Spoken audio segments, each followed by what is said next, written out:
Welcome to the Deep Dive. Today, we're really digging into Summit Midstream Corporation, SMC, their second quarter 2025 earnings call specifically. Right. This is a company that, made that big switch, converting to a C-Corp last year.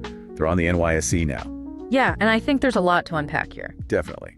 Especially given how the market reacted. Exactly. I mean, looking at this call gives us a pretty good window into how a midstream company is trying to grow, trying to handle these market shifts, strategic changes. It's complex. Right. And just for context for everyone, this call we're talking about, it happened August 12th, 2025. Okay, so let's jump right into the headline numbers for Q2. Yeah. Because they tell a story right away. They do. On the earnings side, GAAP EPS came in at a loss. Negative 66 cents per share. Still a loss, yeah. But that's actually a big improvement from the loss of $2.91 they posted the year before. I mean, that's quite a swing, wouldn't you say? Oh, absolutely. Seeing a loss shrink by what, over $2 a share? That's not nothing. It suggests something's improving underneath, maybe operational efficiency, maybe things are stabilizing a bit, even if they're not quite in the black on a GAAP basis yet. It hints those strategic changes might be starting to pay off. That makes sense. Okay, now, revenue. That was a real highlight, $140.2 million. Yeah, big number. Which is, get this, a 38.4% jump year over year. So strong top-line growth. Huge growth. But then you look at adjusted EBITDA, which is, a key metric everyone watches, $61.1 million. Right. Distributable cash flow, DCF, was $32.4 million. And free cash flow, FCF, $9.2 million. Okay. Throughput-wise, they averaged about 912 million cubic feet per day for gas, 78,000 barrels a day for liquids, and CapEx for the quarter was $26.4 million. So what's really interesting, like you pointed out, is that huge 38.4% revenue jump. Yeah. Yet management themselves called that $61.1 million adjusted EBITDA slightly below expectations. Right. That's the disconnect. That's the puzzle, isn't it? How do you get surging revenue but miss on profit expectations? So why? Why slightly below? What were the reasons they gave? Well, they pointed to a couple of main things. Primarily, it was some initial underperformance, and I think more importantly, delays in the timing of certain wells. Timing. Yeah, timing. Specifically in the DJ and Arkoma Basins. And, when a company says timing, that's often code for the value isn't gone, it's just pushed out. Right, deferred, not destroyed. Exactly. It suggests maybe scheduling issues, not like a fundamental problem with the wells themselves or demand. Okay, so timing was the main thing. Was there anything else putting pressure on the profits? Oh, yeah. Lower commodity prices, especially in the DJ Basin, definitely played a part. How bad was it? Well, let's put some numbers on it. Realized residue gas prices there. In the DJ, they dropped about 40% just from Q1. Wow, 40%. Yeah. And NGL prices were down around 10%. Condensate prices down roughly 15%. Okay, so pretty significant hits. For sure. And that translated to about a $2 million negative hit on adjusted EBITDA just for their Rockies segment compared to Q1. And what that also does is it shifts your margin mix, right? You end up with more volume coming from contracts that maybe have lower margins. So revenue goes up because you're moving more stuff, but the profit you make on each bit of stuff, it gets squeezed. Got it. Moving more, making less per unit. So with that Q2 miss and the price headwinds, what did they say about the rest of 2025? Did they have to update their guidance? They did update it, yeah. They're now saying full year 2025 adjusted EBITDA will likely be near the low end of their original range. Which what? $245 million to $280 million. So leaning towards that $245 million mark now. Oh. But, and this is important, they were pretty quick to add that the total number of wells they expect to connect this year hasn't changed. So the volume's still coming, just later. That's the message. They expect volumes to recover and actually recover strongly heading into 2026. So they're definitely framing this Q2 issue as, temporary. That kind of optimism usually needs some backing. Did they highlight any, operational progress or new deals that support that view? Yeah, absolutely. And that's crucial context. So operationally, they connected 47 new wells in Q2. 47. Okay. Across their whole system. 38 of those were in the Rockies. They've got 3 active rigs working, and maybe more importantly, over 100 DUCs that's drilled uncompleted wells behind their systems. 100 DUCs? That's a backlog of future volume. It really is. It's a pipeline waiting to be turned on. And they even expect a 4th rig to start up in the Arkoma Basin here in Q3. So activity seems pretty solid. Okay, that's the drilling side. What about commercially?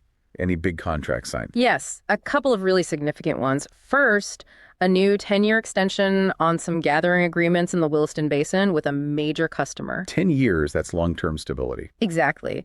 It bumps their weighted average contract life up significantly from 4 years to 8 years.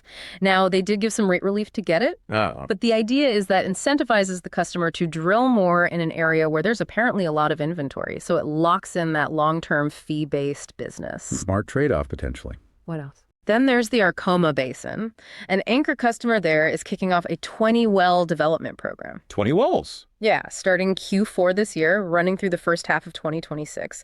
That's lined up to be a pretty big volume boost for 2026. It won't help 2025 much, but it's about building that future pipeline. Building for 26. Yeah. Okay.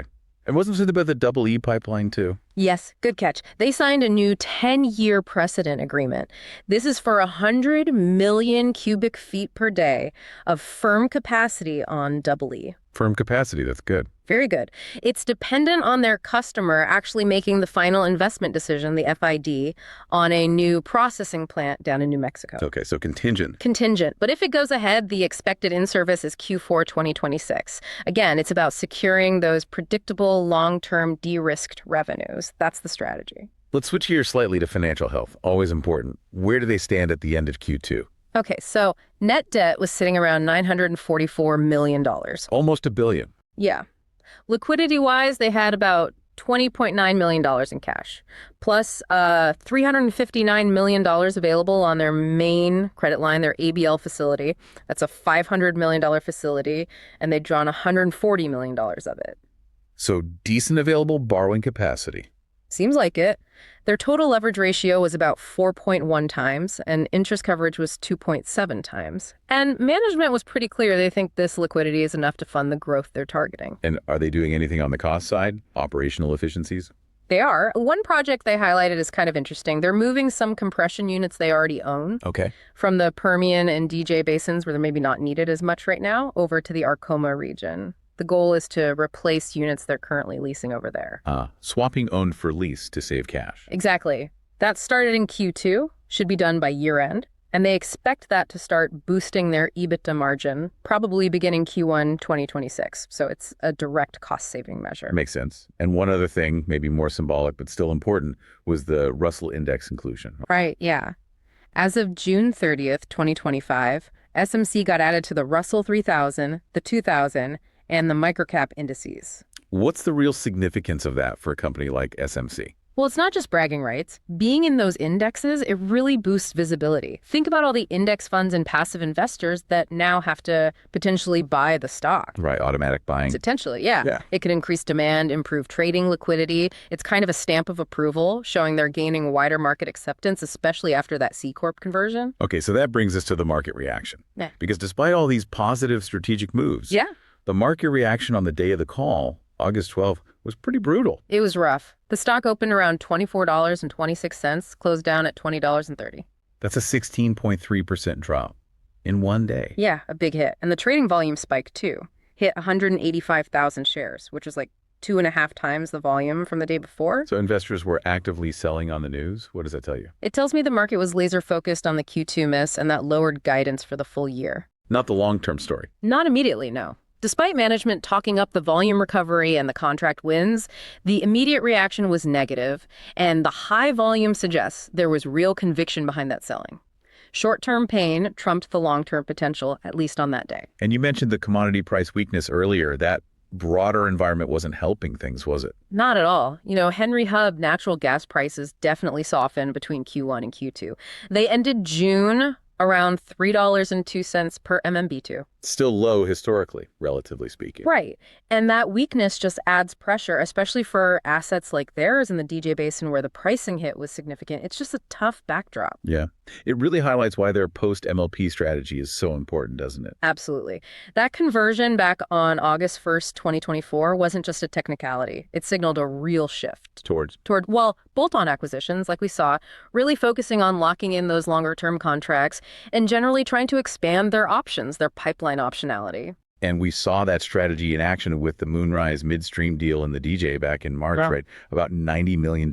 Exactly. That deal was key. It added gathering and processing capacity, about 65 million cubic feet a day, expandable too. To 100. And importantly, it helped sort of debottleneck some of their older assets there, made things flow better. And don't forget the Tall Oak Third deal in Arkoma that closed late last year. Right, December 2024. These are all pieces of that bigger strategy playing out. They're not just random deals. Okay, so let's try and summarize the key catalysts and risks going forward. If you're watching SMC, what should you be looking out for? All right, so on the upside, what could make things look better? Sustained improvement in gas and NGL prices would obviously help a lot. Sure. Or if those wells they talked about, the ones with timing delays, if they come online faster than expected or perform better than expected, especially those 100-plus DUCs. I could swing things. And the downside? Downside is pretty much the reverse. Continued softness in commodity prices. That's the big one. It could keep results pinned at that low end of guidance, or maybe even push them lower if things get worse. Okay. And key milestones to watch. Definitely watch for updates on that Arkoma 20 well program. Completions there will be important. The Double E expansion, specifically the customer FID, and then the actual line fill progress into 2026. And of course, just their regular updates on guidance each quarter. It's a story that's going to unfold over time. Definitely. Okay, let's shift to our not financial advice segment. Time for an outrageous but plausible trade idea. All right, let's do it. So the stock got hammered, down over 16% after the call.